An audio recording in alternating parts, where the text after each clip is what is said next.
Hello friends, welcome to our channel Vijaya talks 2.0. ఈ రోజు ఈ వీడియోలో మీకు ఎర్లీ మార్నింగ్ కృష్ణా బ్యారేజ్ ఎలా ఉంటుందో చూపిస్తానండి. ఇంకెందుకు ఆలస్యం, let's start our video. Early morning కదా, అందుకే ఈ రూట్ ఇంత ఫ్రీగా ఉంది. అదే ఈవినింగ్ అయితే ఎంత బిజీగా ఉంటుందో ఈ రూట్. విజయవాడ అంటేనే మనకు గుర్తొచ్చేది కనకదుర్గ అమ్మవారి టెంపుల్ మరియు కృష్ణా బ్యారేజ్. ఈ రెండు ఈ సిటీకి సెంటర్ ఆఫ్ అట్రాక్షన్స్. ఈ మధ్య పడ్డ వర్షాల కారణంగా కృష్ణా బ్యారేజ్ నిండా వాటర్ వచ్చేసాయండి. ఇలా వాటర్ వచ్చినప్పుడు విజయవాడ లోకల్స్ అయితే కంపల్సరీ వెళ్ళి కృష్ణా బ్యారేజ్ ని చూస్తారు. నిజంగా ఆ ప్లేస్ అప్పుడు అంత బాగుంటుంది. అందరూ కృష్ణా బ్యారేజ్ ని ఈవినింగ్ చూడడానికి ఇష్టపడతారు, కానీ నాకేమో కృష్ణా బ్యారేజ్ ని మార్నింగ్ టైమ్స్ చూడడం అంటే చాలా ఇష్టం అండి. అలా వాటర్ ఉన్నప్పుడు ప్రశాంత వాతావరణంలో చాలా బాగుంటుంది బ్యారేజ్ చూడడానికి.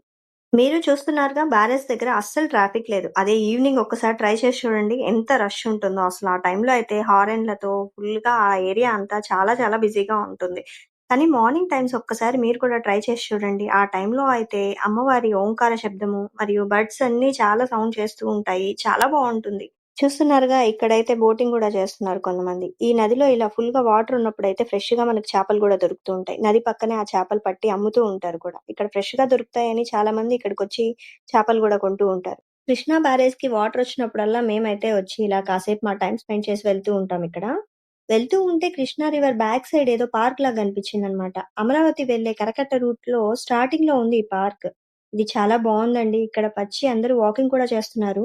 అసలు ఇంత సిటీ మధ్యలో ఇలాంటి ప్లేస్ ఉందని నేనైతే ఎప్పుడు చూడలేదండి. ఏదో అన్‌ఎక్స్‌పెక్టెడ్‌గా ఆ రూట్‌లో వెళ్తూ ఉంటే అక్కడ అదేదో పార్క్ లాగా ఉంది అని చెప్పేసి చూసాము. బండి ఆపి చూసుకుంటేనేమో అది నిజంగా వాకర్స్‌కి కానీ అందరికీ చాలా బావుంది. అక్కడికి చాలా మంది వచ్చి ఎక్సర్‌సైజ్‌లు చేసుకుంటున్నారు. పిల్లల్ని తీసుకొనొచ్చేసి ఆ ముందు పక్క రివర్ ఉందండి. ఆ రివర్‌లో స్విమ్మింగ్ చేయించుకుంటున్నారు. అంటే అక్కడ వాటర్ ఏమి అంత లోతుగా ఏమీ లేవు. సేఫ్టీగానే ఉందన్నమాట. అక్కడ ఒక చిన్న పార్క్ కూడా ఉంది. ఆ పార్క్‌లో పిల్లల్ని తెచ్చుకొని హ్యాపీగా మనం ఆడిపించుకోవచ్చు కూడా. అక్కడ ట్రాఫిక్ అస్సలు లేదండి. చూడండి, అసలు ఆ ప్లేస్ ఎంత నీట్‌గా మెయింటైన్ చేస్తున్నారో. అక్కడ అసలు ఏమీ లేదండి. ఎంత నీట్‌గా ఆ గ్రాస్‌తో ఉందండి ఆ ప్లేస్ అంతా గూడా. పిల్లల్ని తీసుకొనొచ్చామంటే షటిల్ గానీ అలాంటివి చాలా బాగా ఆడుకొని ఎంజాయ్ చేస్తారనమాట. అక్కడ చల్లగా గాలొస్తుందండి. అసలు ఎంత బావుందో. అంటే ట్రాఫిక్ లేదు. మనం పిల్లల్ని వదిలేసినా కూడా సెక్యూర్డ్‌గా వాళ్ళు ఆడుకోగలరనమాట అక్కడ. అసలు అంత బావుంది. అందుకే మీకు చూపిద్దామని నేను స్టెప్స్ నుంచి కిందకి దిగాను. పైన రూట్ ఉందనమాట. దారికెళ్ళే రూట్ ఉందనమాట. అక్కడ మాత్రం కొంచెం వెహికల్స్ అవి వెళ్తున్నాయి.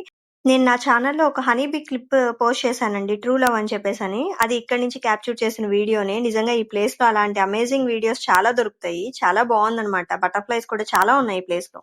నాకైతే ఈ ప్లేస్ చాలా బాగా నచ్చేసిందండి. అందుకే ఇక్కడ పిక్స్ కూడా తీసుకున్నాను. ఇక్కడ నిజంగా గ్రీనరీ స్పాట్ అయితే సూపర్‌గా ఉందండి. ఇది ఫోటో షూట్‌కి కూడా బాగా యూజ్ అవుతుంది. మా వాడికి కూడా ఈ ప్లేస్ చాలా బాగా నచ్చేసింది. అమ్మ ఇక్కడ నిలబడు, నేను కొన్ని ఫోటోస్ తీస్తాను. అలా చూడు, ఇలా చూడు అని చెప్పేసి నాకైతే చాలా ఫోటోస్ తీసేశాడు. నాకు కూడా ఈ ప్లేస్ నచ్చి నేను కూడా చాలా ఫోటోస్ దిగాను ఇక్కడ. నిజంగా నేచర్ లవర్స్ అయితే ఈ ప్లేస్‌ని చాలా బాగా ఎంజాయ్ చేస్తారండి. పిల్లల్ని సాయంత్రం పూట తీసుకొనొచ్చేసి అలా పార్క్‌లో వదిలేసామంటే పిల్లలు బాగా ఎంజాయ్ చేస్తారు. అంటే పొల్యూషన్ లెస్ కదా! పైగా ట్రాఫిక్ కూడా చాలా తక్కువగా ఉంది. ఆ ప్లేస్ సెక్యూరిటీగా కూడా ఉందన్నమాట. అందుకనేసి మనం సాయంత్రం పూట పిల్లల్ని తీసుకొచ్చి అలా టైమ్ పాస్ చేసుకోవచ్చు ఇక్కడ. ఈ ప్లేస్‌ని మీలో ఎంతమంది చూసారో కింద కామెంట్ సెక్షన్‌లో చెప్పండి. ఈ వీడియో మీకు నచ్చినట్లయితే షేర్ చేయండి, సబ్స్క్రైబ్ చేయండి, లైక్ చేయండి. Keep watching my videos.